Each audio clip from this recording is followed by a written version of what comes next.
राधे राधे जी। कैसे हैं आप सभी लोग? आप सभी अच्छे होंगे, स्वस्थ होंगे। चलो आज मैं आपको किसी मंदिर में वहाँ ले चलती हूँ जहाँ पर पाठ पूजा की जाती है। वह स्थान, मंदिर का वह स्थान जहाँ पर पाठ पूजा की जाती है। देखिए इस पाटे को। यहाँ पर देखिए हरे और लाल रंग और सफ़ेद रंग से, पीले रंग से यह कुछ इस आकृतियाँ बनाई गई हैं जहाँ पर नवरात्रि के दिनों में पूजा की जाती है। यहाँ पर नवग्रह की पूजा की जाती है। और यह देखिए माँ के स्वरूप, तीनों देवी, माँ दुर्गे, माँ लक्ष्मी, माँ काली, इनके यह रूप। और ये देखिए जो माँ है वह शेर पर सवार है।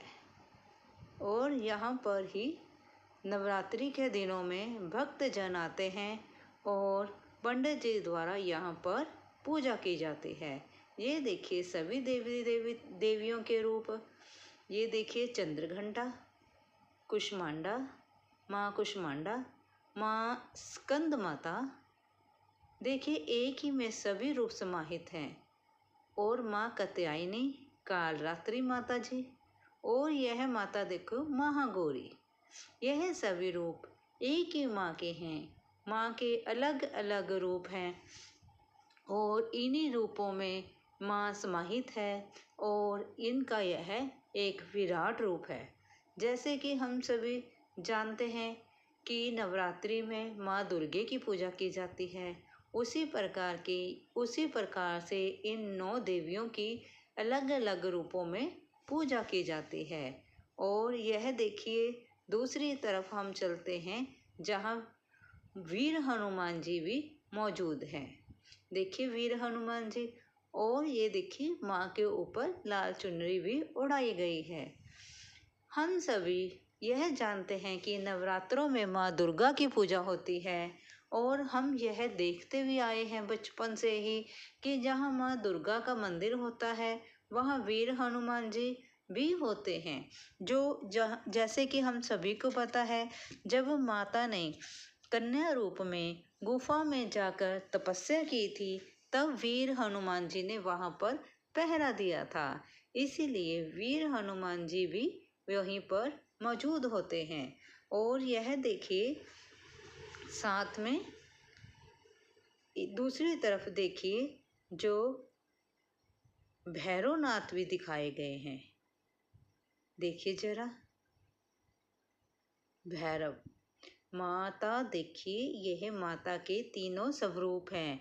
और माँ देखिए हम सभी की मुरादें पूरी करने वाली होती हैं। और माँ हम सभी की मुरादें पूरी भी करती हैं। और यह देखिए जरा भगवान श्री रामचंद्र जी अपने परिवार के साथ, यहाँ भी वीर हनुमान जी मौजूद है। जैसे कि श्री रामचंद्र जी ने वीर हनुमान जी को वरदान दिया था कि आप हर युग में होंगे, आप कलयुग में भी होंगे।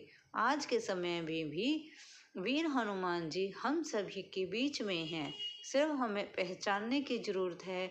और वीर हनुमान जी तो वहीं पर होते हैं जहाँ पर श्री रामचंद्र जी का नाम लिया जाता है। ये देखिए वह स्थान है जहाँ पर पूजा की जाती है। यह पहले पुराने जो बुजुर्ग होते थे वह बनवाते थे ताकि यहाँ पर पूजा की जाए। और यह देखिए श्री रामचंद्र जी, लक्ष्मण जी और माता सीता जी और वीर हनुमान जी किस प्रकार से श्री रामचंद्र जी वीर हनुमान जी के सर पर हाथ रखकर उन्हें आशीर्वाद दे रहे हैं।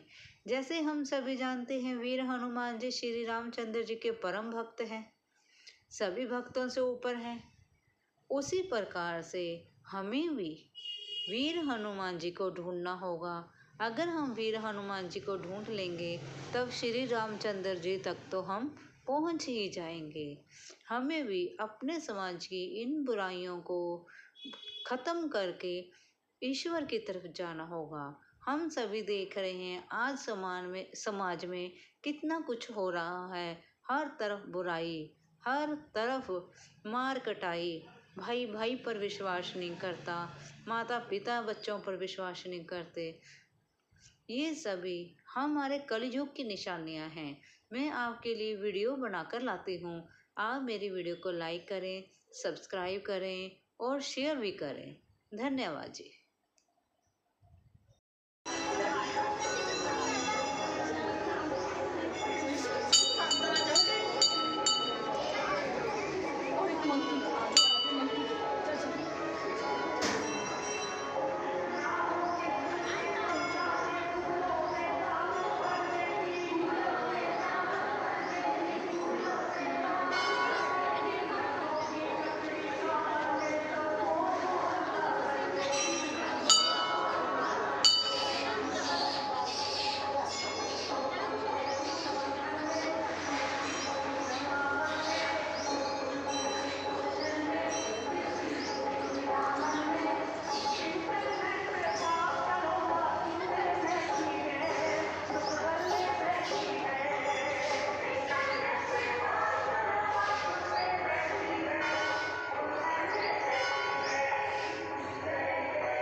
आप सभी लोग मेरा परिवार हैं और आपने जो मुझे इतना सारा प्रेम दिया है उसके लिए मैं बहुत ही आभारी रहूँगी। मैं आपका तहे दिल से शुक्राना करती हूँ कि आपने मुझे बहुत सारा प्रेम दिया। कुछ आर्टिकल्स की मैंने अपनी वीडियो में लिंक दिया है। अगर आपको मेरे पसंदीदा वह आर्टिकल्स अगर आपको पसंद आए, अगर आप ख़रीदना चाहें तो वह खरीद सकते हैं। उनका लिंक और जो उनकी साइट है वह मैंने अपनी वीडियोज़ में डाल दी है। आप सभी का बहुत बहुत धन्यवाद होगा। Thank you.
Ngayon natin gusto mo kapilin.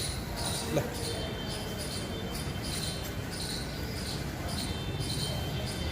Yan.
Radhe Radhe जी।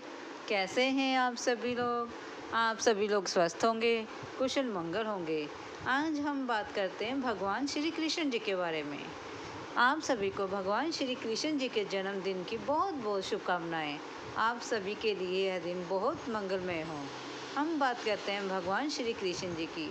भगवान श्री कृष्ण जो पूरी दुनिया के मालिक हैं, जो पूरी दुनिया का पालन पोषण करने वाले हैं, दुनिया को चलाने वाले हैं, उन्होंने कहाँ जन्म लिया? जेल में। और उनके माता पिता कौन थे? देवकी जी और नंदलाला। देवकी जी और वासुदेव और देवकी जो है उनके माता पिता थे। और उनका लालन पालन किन्होंने किया? यशोदा माता ने और नंदलाल जी ने। और उन्हों को ग्वाला कहा जाता था क्योंकि वे गौएं चराते थे, है ना जी। देखो, पूरी दुनिया को चलाने वालों ने इतना कष्ट सहा, गौएं चराई, जेल में माता पिता ने जन्म दिया, फिर वह समुंदर की यमुना जी के राही यशोदा माता के घर पहुँचे, वहाँ गौओं के बीच में पले बड़े हुए और छोटे छोटे बालों के साथ उन्होंने खेलना शुरू किया। वही माटी में वह खेलते थे। और फिर देखो और क्या हुआ? युद्ध हुआ और उन्होंने जो मतलब कि बुराई पर उन्होंने विजय प्राप्त की। कौरवों और पांडवों का युद्ध हुआ कुरुक्षेत्र में, और जिसके जरिए उन्होंने बुराई पर विजय प्राप्त की। और उन्होंने अपने जीवन में कितने संघर्ष किए। फिर हम क्या चीज़ हैं? इस दुनिया को चलाने वाले, इस दुनिया को सही राह पर लाने के लिए जब भगवान श्री कृष्ण इस पृथ्वी पर जन्म ले सकते हैं, हम तो फिर क्या हैं? क्या भगवान हमें ऐसे ही रहने देंगे? नहीं ना। अगर हम पर कोई संकट आएगा, कोई परेशानी आएगी, तो वे हमारा साथ जरूर देते हैं। और यह मैं वीडियो हमारे यहाँ के मंदिर से बनाकर लाई हूँ। अगर आपको अच्छी लगी हो तो मेरी इस वीडियो को लाइक करें, सब्सक्राइब करें और मुझे शेयर भी करें।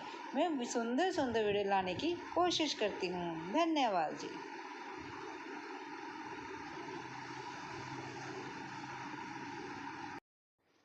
राधे राधे जी। कैसे हैं आप सभी लोग? आप सभी लोग स्वस्थ होंगे, कुशल मंगल होंगे। आप सभी के स्वास्थ्य और कुशल मंगल की कामना मैं ईश्वर से करती हूँ कि आप सभी लोग स्वस्थ रहें और कुशल मंगल रहें। आज हम बात करते हैं छठ मैया के बारे में। छठ पूजा जो दिवाली के 6वें दिन मनाया जाता है, दिवाली के बाद जो छठा दिन होता है उस दिन मनाया जाता है। यह पर्व जो है ये 3-4 दिन का पर्व होता है, 4 दिन का होता है। ये अब की बार 25 से लेकर 28 तारीख तक है। और यह दिन जो है उत्तर प्रदेश, बिहार, मध्य प्रदेश कई जगहों पर मनाया जाता है। इस दिनों में जो औरतें होती हैं निर्जला व्रत रखती हैं। यह सूर्य को अर्घ देने से लेकर चढ़ते हुए सूरज को और छिपते हुए सूरज को दोनों ही समय अर्घ देने से शुरू होता है। इन दिनों में 2 समय सूरज को अर्घ दिया जाता है, जब सूर्य उदय होता है और जब सूर्य छिपता है। यह जो छठ माता की पूजा होती है, यह अपने परिवार के स्वास्थ्य के लिए, कुशल मंगल के लिए, अपने बच्चों और अपनी संतान की लंबी आयु के लिए यह व्रत किया जाता है। औरतें अपने यह व्रत अपने परिवार के लिए पूरी श्रद्धा और निष्ठा के साथ करती हैं। और यह आज 25 तारीख से शुरू हो रहा है। पहला जो दिन होता है वह नहाया और खाया के रूप में माना जाता है। नहाया और खाया मैंने होता है कि उस दिन औरतें नहा धोकर साफ सुथरे स्वच्छ कपड़े पहनने से लेकर सुंदर आभूषण और सुंदर प्रकार से तैयार होती हैं और खाती पीती हैं और सूर्य को अर्घ देकर वह अपना व्रत जो है वह शुरू करती हैं। और जो दूसरा दिन होता है वह होता है खरना। खरना माने ये होता है कि वह जो बम्बूज के होते हैं, जो बांस होते हैं, उनके द्वारा वह खीर बनाते हैं। और वह खीर गुड़ द्वारा बनाई जाती है। गुड़ के साथ खीर बनाई जाती है और मीठी रोटी बनाई जाती है, जो वह दूसरे दिन का जो ये बनाया जाता है और सूर्य देव को अर्घ्य दिया जाता है। उन्हें इस खीर का और मीठी रोटी का प्रसाद लगाया जाता है और फिर यह प्रसाद सभी में बांटा जाता है और खुद भी ग्रहण किया जाता है। छठ पूजा जो है इन फलों के बिना अधूरी होती है, जैसे कि संतरा, मौसमी, केले और ये सभी जो फल होते हैं यह जो पूजा के लिए अच्छे माने जाते हैं। और यह जैसे कि केला जो है वह भगवान विष्णु जी के प्रति अर्पण होता है, इसलिए जो पूजा में केला रखा जाता है। मौसमी जो होती है फल होता है, मौसमी फल होता है, जिसके कारण मौसमी जो है व्रत में शामिल कर लिया जाता है।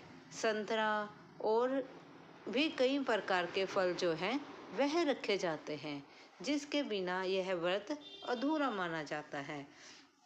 इस व्रत की चलो मैं अब आपको बताती हूँ। तीसरा दिन जो होता है वह संध्या को अर्घ्य देने से होता है। सारा दिन जो महिलाएं हैं वह निर्जला व्रत रखती हैं।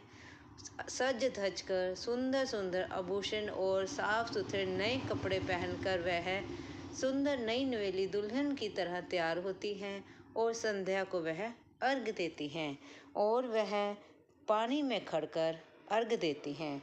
और चौथा जो दिन होता है वह सूर्य को सुबह के टाइम अर्घ्य देने से होता है।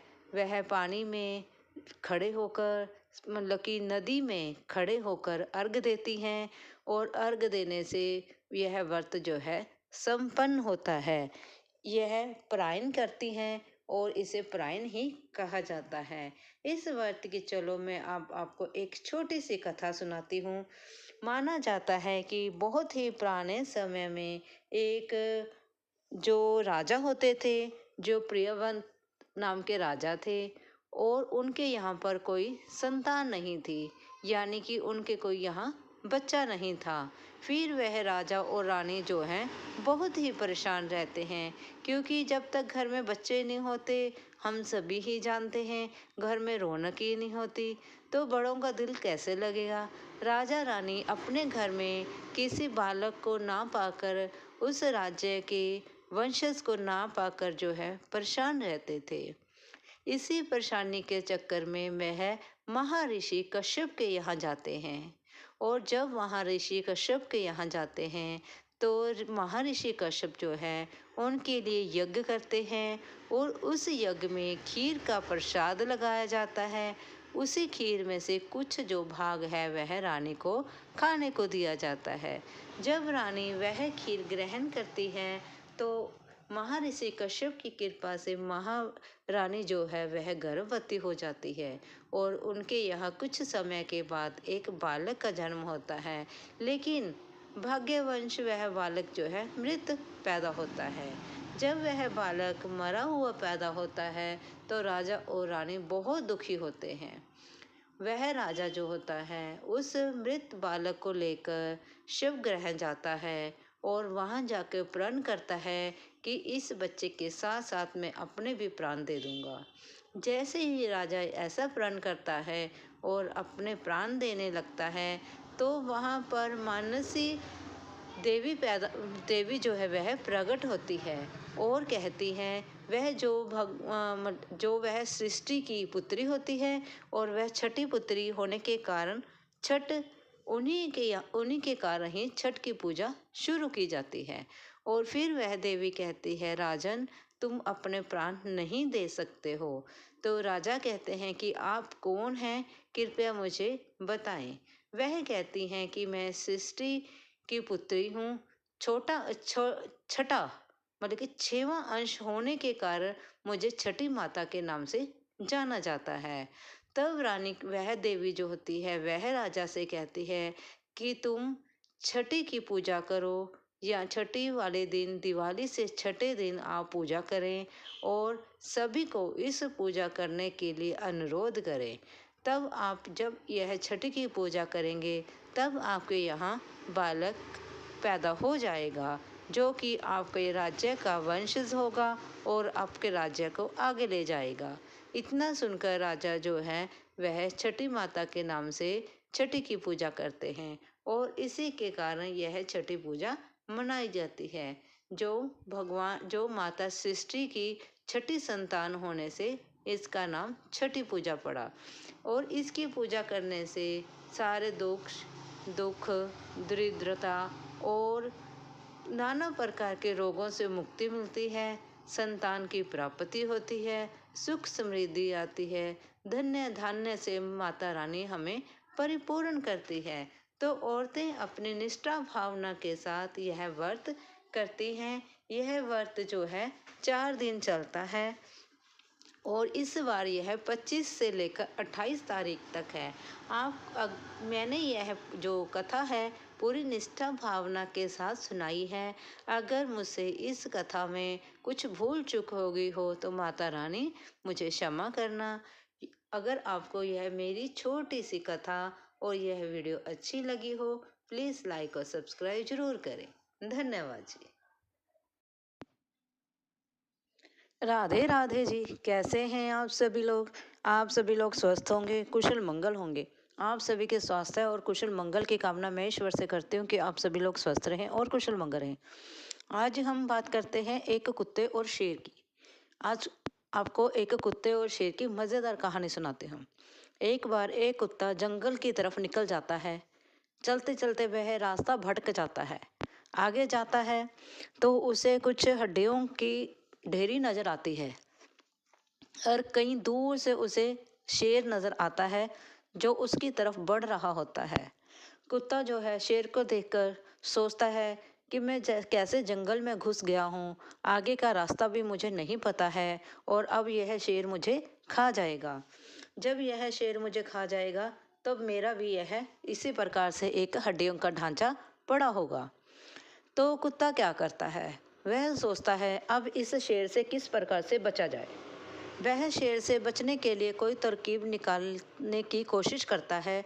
तब उसे हड्डियों को देखकर एक युक्ति आती है। वह सोचता है क्यों ना मैं यहाँ पर बैठ जाऊँ। वह शेर की तरफ पीठ कर हड्डियाँ को मुंह में डालने की कोशिश करता है।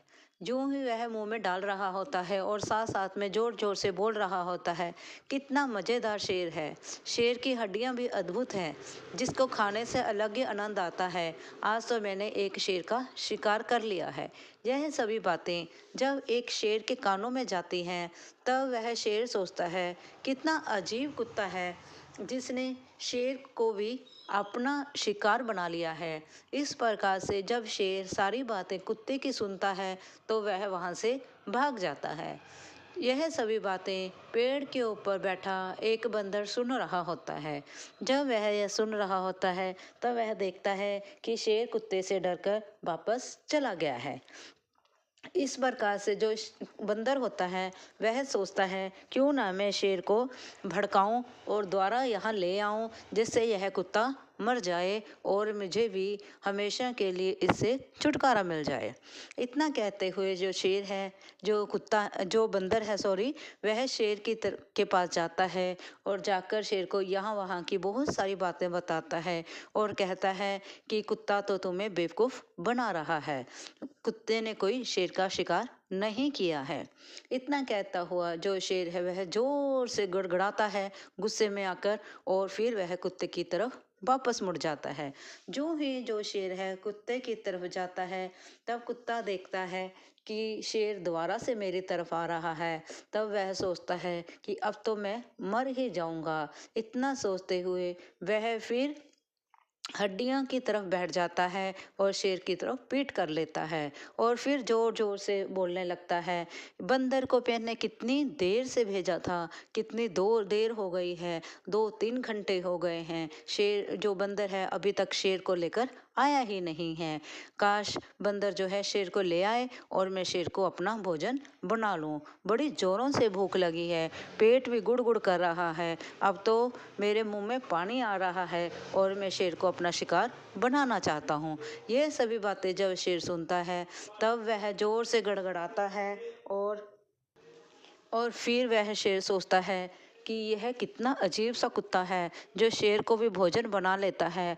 यह सभी बातें सुनकर जो शेर है दुम दुमाकर भाग जाता है। इस प्रकार से उस कुत्ते ने जो है शेर से अपनी जान बचाई और बंदर को भी सबक सिखाया। इस प्रकार से हमें भी अपनी किसी भी परिस्थिति में घबराना नहीं होता, हमें भी डटकर मुकाबला करना होता है। अपना आत्मविश्वास अगर हम खो देते हैं तभी तो हम मर खा जाते हैं।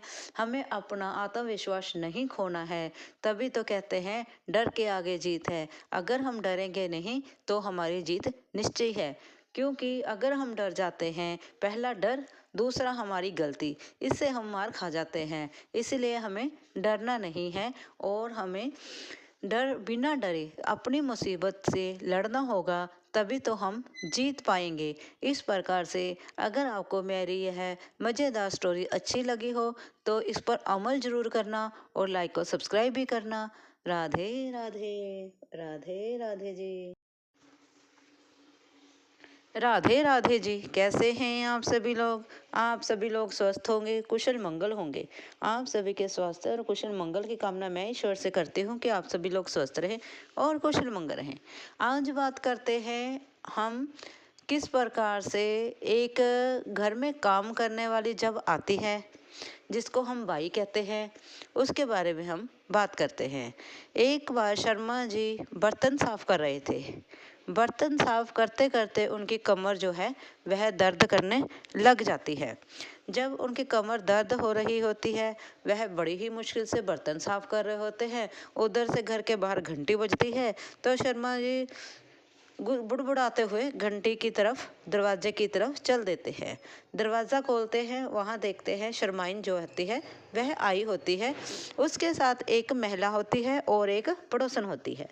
जब वह तीनों घर के भीतर आ जाती हैं तो शर्मा जी कमरे में चले जाते हैं और वह जो शर्माइन होती है वह पड़ोसन को और उस महिला को लेकर रसोई में चली जाती है। कुछ टाइम बाद, कुछ घंटे, आधे घंटे बाद जब वह महिला, पड़ोसन जो है उस महिला को लेकर वहाँ से चली जाती है, तब शर्मा जी उससे पूछते हैं, शर्मा जी शर्माइन जी से पूछती हैं कि वह औरत कौन थी, क्या वह काम वाली थी, क्या हमारे घर का काम करेगी। शर्मा जी सोच रहे थे अगर कोई काम वाली आ जाए तो अच्छा है, मैं तो बर्तन साफ करता करता थक गया हूँ, इसलिए अब मुझसे बर्तन साफ नहीं होते। लेकिन जो शर्माइन होती हैं वह कहती हैं कि नहीं, वह काम वाली नहीं थी, वह आई तो काम के लिए ही थी। वह तो आज डेमो क्लास देकर गई है, वह देख कर गई है कि इनको किस प्रकार से काम चाहिए। ये अब वह फैसला करेगी कि वह काम करना चाहती है या नहीं चाहती है और कितने पैसे लेगी। इस प्रकार से वह बात को बीच में रखते हुए वहाँ से चली जाती है। और मिसेस शर्मा जो होती हैं वह अपने पति से इसी प्रकार से बात करती हैं। तब शर्मा जी जो होते हैं वह सोचते हैं आजकल देखो किस प्रकार का ज़माना आ गया है और काम वाली बाई भी जो है डेमो क्लासेस देती हैं, डेमो लगाती हैं ताकि घर वालों को काम पसंद आएगा या नहीं आएगा। इस प्रकार से वह वहाँ से चले जाते हैं। काम भी उन्हीं के मर्जी का होता है, पैसे भी उन्हीं के मर्जी के होते हैं। इस प्रकार से एक महिला के काम का जो है भाव है वह इस कथा में दिखाया गया है, समझाया गया है कि एक घर की जो महिला होती है वह कितनी अत्यंत जरूरी होती है और घर की महिला की देख रेख और उसकी जो खुशी के बारे में हमें सोचना पड़े, ताकि हम अपने घर की जो महिलाएं हैं उनका हम मान सम्मान करें, उनकी इज्जत करें और उनकी देख रेख करें। हम क्या करते हैं जब महिलाएं घर की कभी बीमार हो जाती हैं, वह खाना नहीं बना पाती हैं, लेकिन फिर भी वह बड़ी ही मुश्किल से अपने आप को खड़ा कर ना पाने के पर भी वह अपने आप से खाना बनाती हैं, अपने बच्चों के लिए, अपने परिवार के लिए खाना बनाती हैं। लेकिन जब इस प्रकार से काम वाली बाई जो है इतने अत्यंत पैसे लेने के बाद भी काम नहीं करती हैं, तब ही उन्हीं महिलाओं की हमें ज़रूरत महसूस होती है और हमें समझ में आता है कि घर की महिलाएं का स्वास्थ्य हमारे लिए कितना ज़रूरी होता है।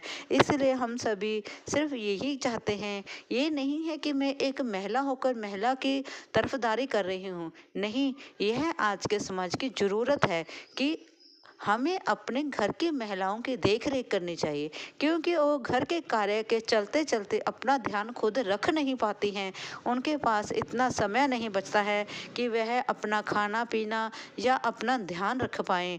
कोई तो हो, कभी तो हो, जो उसका ध्यान रखे और उसके तरफ अपनी नज़र रखे ताकि उसने खाना खाया नहीं खाया। अगर वह बीमार पड़ जाएगी, मुश्किल तो पूरे घर को होगी। इसलिए एक ही इंसान के ऊपर जब पूरे घर की जिम्मेवारी होती है, पूरे घर के काम की जिम्मेवारी होती है, तब महिला के पास उतना समय नहीं बचता है कि वह खुद से खाना खा ले। इसलिए उन्हें कुछ समय देना पड़ता है कि भाई तुम भी खाना खा लो।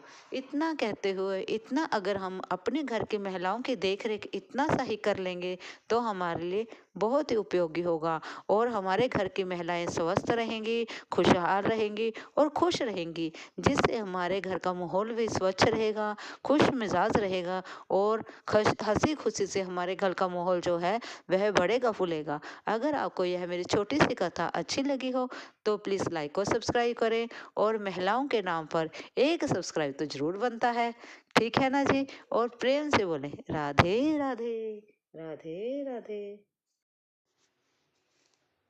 राधे राधे जी। कैसे हैं आप सभी लोग? आप सभी लोग स्वस्थ होंगे, कुशल मंगल होंगे। आप सभी के स्वास्थ्य और कुशल मंगल की कामना मैं ईश्वर से करती हूँ कि आप सभी लोग स्वस्थ रहें और कुशल मंगल रहें। एक बार एक शिष्य गुरु के पास गया। गुरु के पास गया और उसने कहा कि हे गुरुदेव, मुझे अपना शिष्य बना ले। लेकिन वह शिष्य इतना ज़्यादा ज्ञानी था कि उसने हमारे सारे ही ग्रंथ जो हैं, हमारा सारे ही ग्रंथों का ज्ञान जो है उसे पूरा ही याद था और उसने सारा ही पढ़ रखा था। गुरु के पास गया और गुरु से कहने लगा, हे गुरुदेव, मुझे आप शिष्य बना लें। गुरु ने कहा कि ठीक है, मैं तुम्हें शिष्य बनाने के लिए तैयार हूँ। और उस शिष्य ने कहा, हे गुरुदेव, मुझे बहुत सा ज्ञान है, लेकिन फिर भी मैं अपने मन का अंधकार नहीं मिटा पा रहा हूँ। इसके लिए आप मुझे कुछ ज्ञान दें ताकि मैं अंधकार मिटा सकूँ।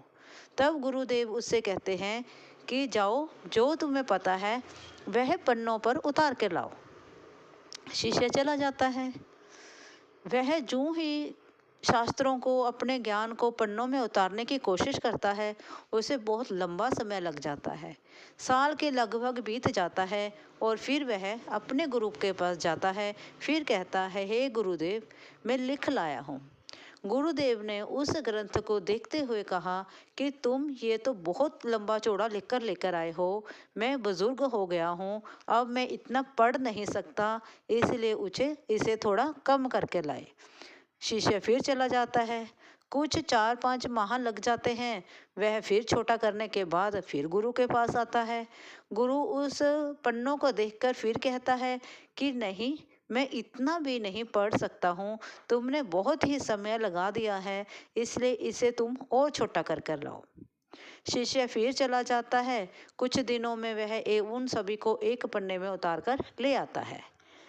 फिर जो गुरु हैं, उनकी उम्र हो जाने के कारण वह बिस्तर पर लेटे होते हैं और जैसे ही शिष्य को देखते हैं, कहते हैं कि मैं तुम्हारा ही इंतज़ार कर रहा था, क्योंकि मैं अब मृत्यु के मुंह में हूँ, ना जाने कब मेरी मृत्यु हो जाए।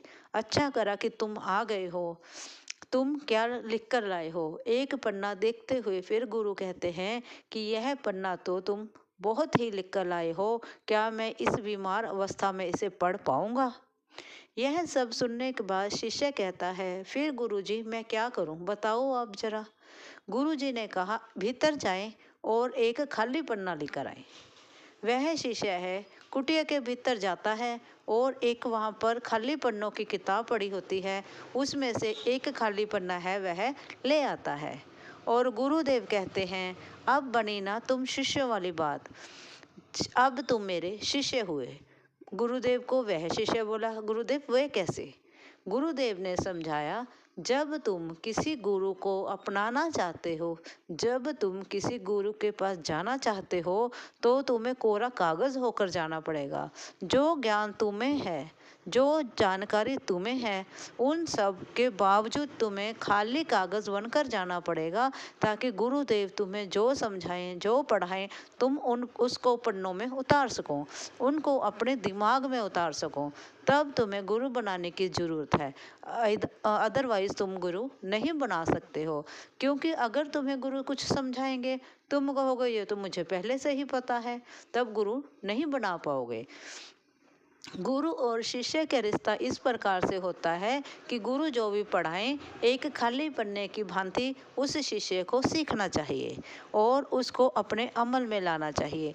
एक गुरु और शिष्य का जो रिश्ता होता है, वह खाली किताब और भरी हुई किताब के समान होता है और एक पवित्र रिश्ता होता है।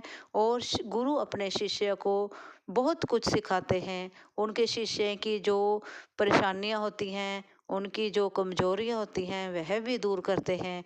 एक गुरु अपने शिष्य को हीरे की भांति बना देते हैं और उसे एक अच्छा व्यक्ति बनाने के लिए, उसका एक अच्छा व्यक्तित्व निखारने के लिए गुरु का एक अहम सहयोग होता है। इसलिए हमें गुरु और शिष्य के इस पवित्र रिश्ते की तरह गुरु को बनाना चाहिए और खाली पन्ने की तरह ही हमें उनके पास जाना चाहिए। अगर आप मेरी इस छोटी सी लघु कथा से सहमत हैं, तो प्लीज़ लाइक और सब्सक्राइब जरूर करें और प्रेम से बोलें, राधे राधे, राधे राधे राधे जी। कैसे हैं आप सभी लोग? आप सभी लोग स्वस्थ होंगे, कुशल मंगल होंगे। आप सभी के स्वास्थ्य और कुशल मंगल की कामना मैं ईश्वर से करती हूँ कि आप सभी लोग स्वस्थ रहें और कुशल मंगल रहें। चलो जी, आज हम बात करते हैं भगवान शनिदेव और वीर हनुमान जी के बारे में। एक बार वीर हनुमान जी भगवान श्री रामचंद्र जी की स्तुति में बैठे थे। आप सभी जानते हैं कि हनुमान जी जो है वह राम भक्त हैं। जब वह राम जी की आराधना करते हैं तो वह इतने मस्त हो जाते हैं, उन्हें आसपास में कुछ भी पता नहीं चलता है। एक बार श्री रामचंद्र जी की स्तुति में, उनकी पूजा में वीर हनुमान जी बैठे थे और वह इतने ही मस्त थे कि उन्हें कुछ भी समझ नहीं आया। और जो शनिदेव हैं, वह भी अपनी जो बहादुरी के, जो उनके क्रोपी के किस्से दूर दूर तक फैले हुए थे। तब एक बार शनिदेव जी ने सोचा, क्यों ना इनको बंदी बनाया जाए। इतना सोचते हुए शनिदेव जो है वह हनुमान जी के पास पहुंच जाते हैं और हनुमान जी को वह जो है परेशान करना शुरू कर देते हैं।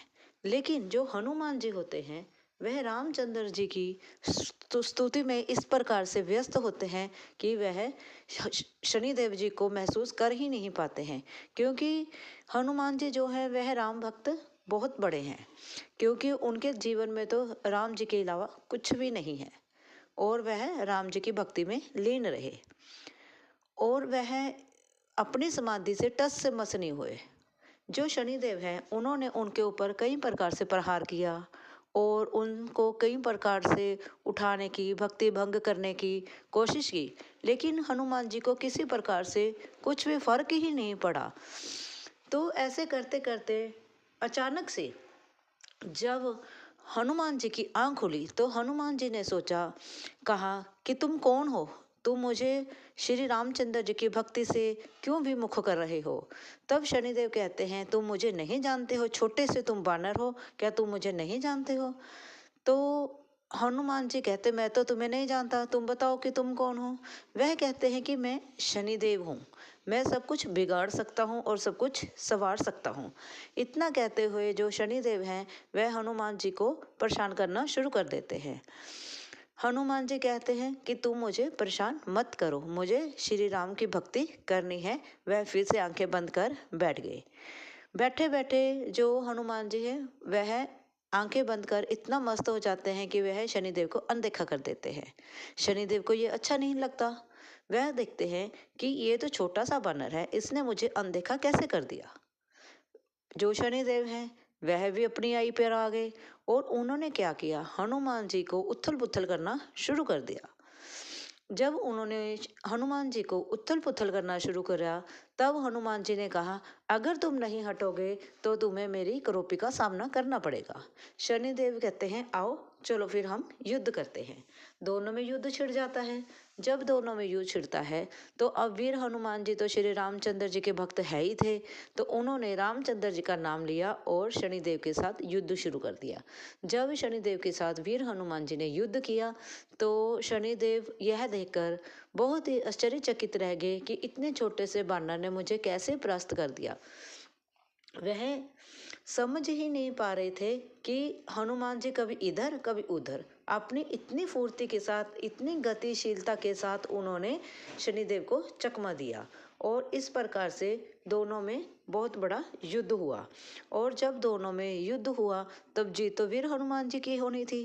तब जब वीर हनुमान जी अपनी पूंछ में वीर हनुमान जी जो हैं अपनी पूंछ में शनिदेव को बांध लेते हैं और उन्हें इतना ज़्यादा सिंकोड़ देते हैं कि शनिदेव के मुंह से हाय निकलता है और कहता है कि मुझे छोड़ दो, मुझे क्षमा कर दो, मुझसे गलती हो गई। तब वीर हनुमान जी कहते हैं कि अगर कोई मेरी श्री रामचंद्र जी की जो पूजा अर्चना में विडंग डालेगा तो वह मेरी सजा का भागीदार होगा।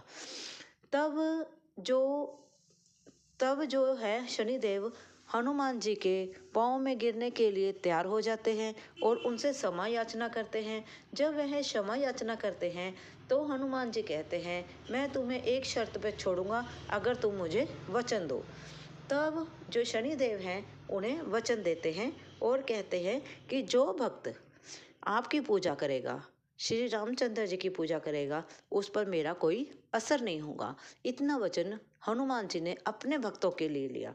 उन्होंने कहा कि आपको यह मुझे वचन देना होगा कि जो भक्त शनिवार के दिन या मंगलवार के दिन मेरी पूजा अर्चना करेगा उस पर तुम्हारा कोई प्रभाव नहीं होगा। इस वचन को तथास्तु कहते हुए शनिदेव वहां से चले जाते हैं। इस प्रकार से वीर हनुमान जी ने अपने भक्तों के लिए शनिदेव से वचन मांगा। यह है शनिदेव और हनुमान जी की छोटी सी कथा जो मैंने आप लोगों के साथ साझा की है।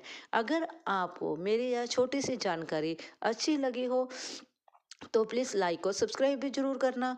और यह भी याद रखना कि अगर कोई व्यक्ति शनिदेव की किसी भी प्रॉब्लम से पीड़ित है तो वह हनुमान जी के मंदिर में जाए, उनकी प्रार्थना करे। शनिदेव शनिवार के दिन और मंगलवार के दिन हनुमान मंदिर में चमेली के या देसी घी का दीपक जलाएं और उनकी पूजा करें। उनके ऊपर जो शनिदेव हैं उनका कोई भी प्रभाव नहीं होगा और वह शनिदेव के प्रभाव से मुक्त हो जाएंगे।